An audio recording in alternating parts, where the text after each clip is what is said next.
have you ever had someone ask you something that was so personal, so private, so completely not their business that you couldn't help but snap back with this response? That's none of your business. None of your business. Maybe someone you barely know asked you about your crush. None of their business, right?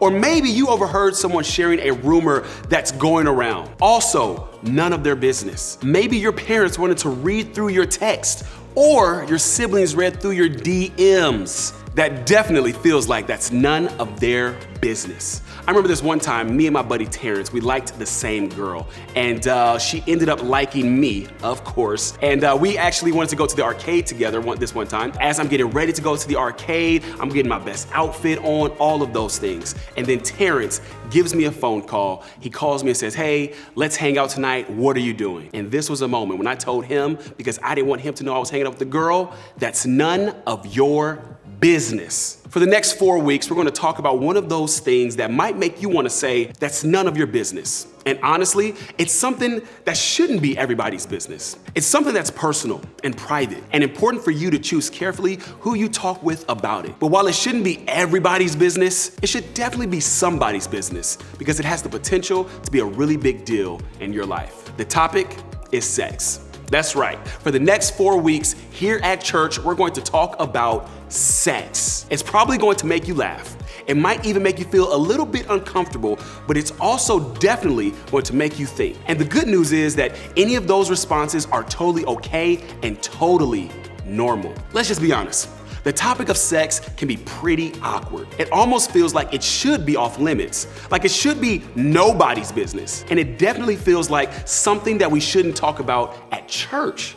But here's the deal.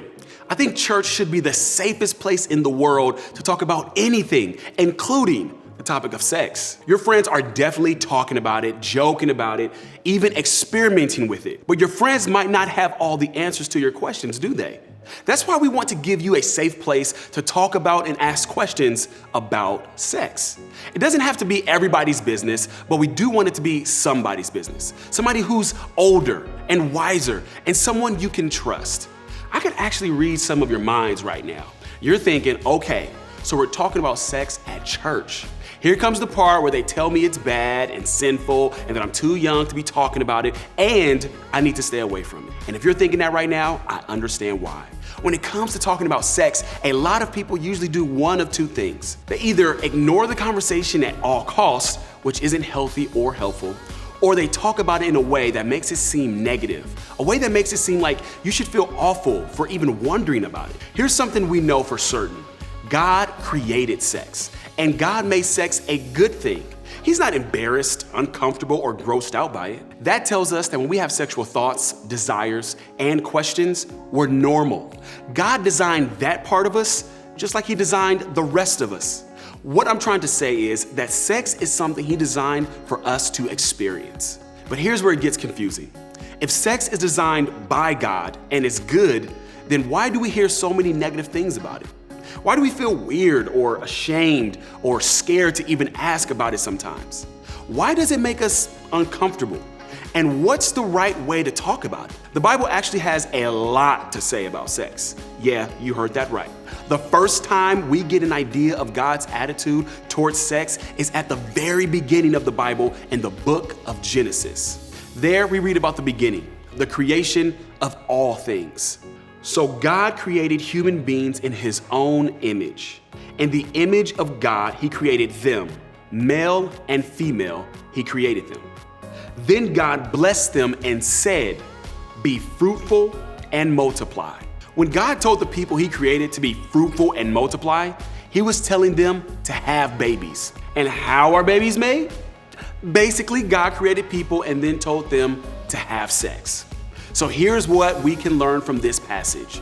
God invented sex, and it was His plan from the very beginning. There was nothing wrong or bad or shameful about it. It wasn't sinful, it wasn't gross, it was a part of God's plan. In fact, as we read through the book of Genesis, we find an even bigger picture of God's plan for sex. Let's take a look. Adam and his wife were both naked, and they felt no shame. So what happened? There was a fruit on a certain tree that God told Adam and Eve not to eat, but they gave into temptation and ate it anyway. And the way they saw themselves and each other all changed. The book of Genesis says that Adam and Eve's eyes were opened. They realized they were naked and covered themselves up. Just like that, sex and the way we view our bodies changed forever. That doesn't mean we're all doomed when it comes to how we view our bodies and sex. It just means that we're always going to have to fight things like shame and feeling uncomfortable when it comes to sex. It also means that when we treat sex and our bodies in a way that doesn't follow God's plan for them, there are some serious consequences. Now, we already said that God created sex and that it's good. When we use it in the way God planned, it's a great thing. Within the commitment of marriage, sex isn't shameful or wrong. It's how God planned for it to be. I want to show you something. Anyone have one of these in your house? And if you didn't know, this is a fireplace, all right? But when a fire is in a fireplace, it's contained and safe. We know how to take care of it, and we know how to use it. It gives us the right amount of warmth to fend off the cold. It's the perfect place to make the perfect s'more. And also, when the power goes out, it's a really good source of light. Sounds pretty great, right? The fire is awesome, right? Well, yeah, that's because the fire is contained in a fireplace in your home. That's how it's designed to be used. But what about when a fire starts accidentally in your house? It can get big and dangerous really fast. When a fire rages through your home, it's totally unpredictable. Instead of perfect s'mores, it leaves you with major home damage. It causes you so many unintentional negative results when it goes outside of the safety of the fireplace, when it stops being used how it was intended to be used.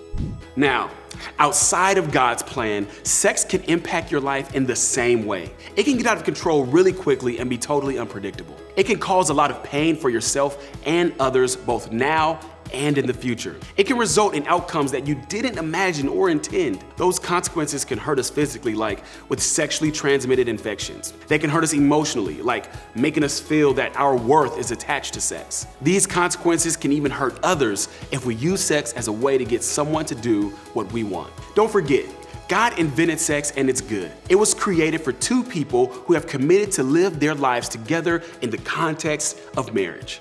Let's read one more passage from Genesis to get a little more insight into how God created sex. This explains why a man leaves his father and mother and is joined to his wife, and the two are united into one. Here we read that sex is powerful, so powerful that a man is to be joined to his wife and the two are united into one. This doesn't just mean sexually. It means the joining of two lives physically and emotionally. It means creating a connection that affects every part of you and every part of the other person as well. So basically, when you have sex, you're joining yourself to another person in every way possible. That's pretty powerful. You see, there's a power when two people join as one, and that power can either be really good or it can result in really negative consequences. It all depends on the context. When sex occurs in the right context, it has the power to be something incredibly good, just like the fire in the fireplace we talked about earlier. But when sex occurs outside of God's design, it has incredible power to negatively impact you and others, just like a fire that rages through your home. Sex is good and sex is powerful. Maybe you know that because you've seen it. You've experienced the physical, spiritual, and emotional hurt that comes from sex outside of God's plan. Maybe you've seen it ruin your relationship with a boyfriend or girlfriend.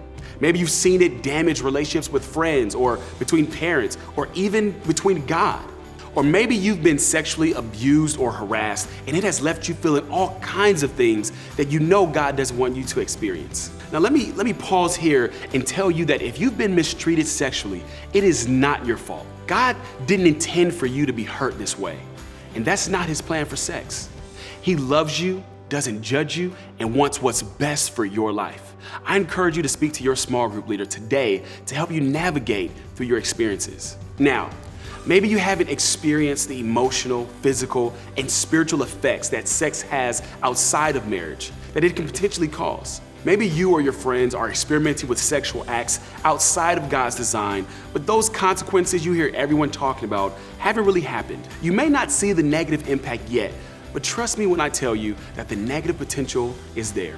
Sex is so powerful that even when you can't see the consequences of using it outside of God's plan, or even if you didn't see them for years to come, they're still there. The emotional, spiritual, and physical impact can last a lifetime. And those hurts can affect your current and future relationships in a lot of negative ways. They have the potential to bring pain into the most important relationships in your life. But pain isn't what God wants for you in any area of life.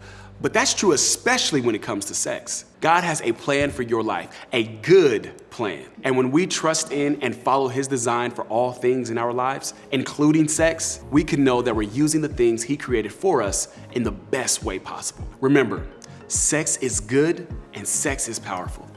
I believe that's true, and I want you to believe it too. To help you start navigating this topic in a way that's good for you, here are 2 things I hope you'll think about doing this week.